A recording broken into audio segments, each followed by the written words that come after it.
En français, l'évaluation en lecture s'appuie sur 4 critères. Cette vidéo ne portera que sur la réaction.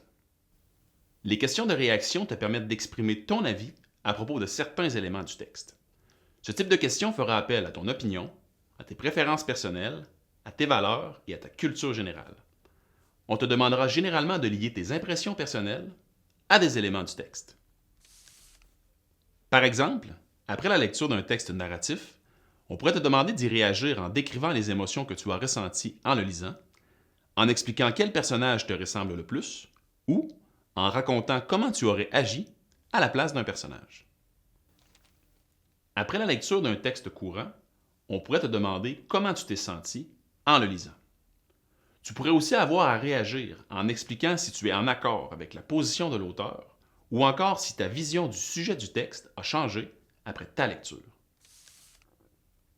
Pour répondre à une question de réaction, tu peux, bien souvent, construire ta réponse en 3 étapes. Prendre position, expliquer ta position, justifier ta position. Prenons, par exemple, la question suivante. Après la lecture de ce texte sur le bénévolat, ta vision de l'implication communautaire a-t-elle changé? Justifie ta réponse en t'appuyant sur des éléments de ta vie personnelle. Dans un premier temps, tu dois prendre position, c'est-à-dire énoncer clairement ton opinion. Ici, tu dois te demander si ta vision a changé ou non. Si ta vision n'a pas changé, tu pourrais écrire « Non, ma vision de l'implication communautaire n'a pas changé ». Observe qu'ici, on a repris des mots employés dans la question pour former une phrase complète.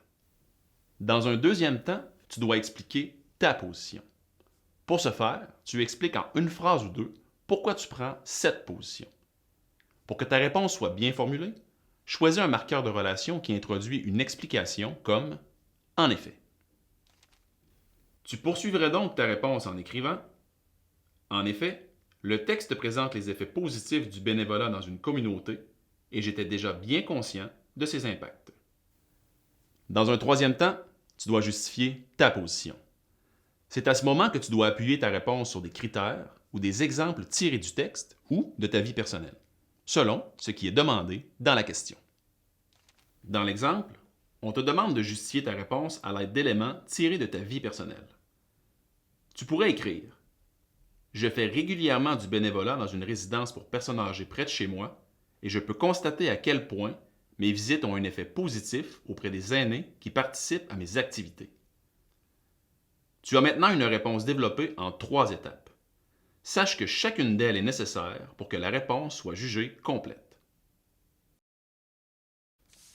Pour découvrir les autres dimensions de la lecture, c'est par ici.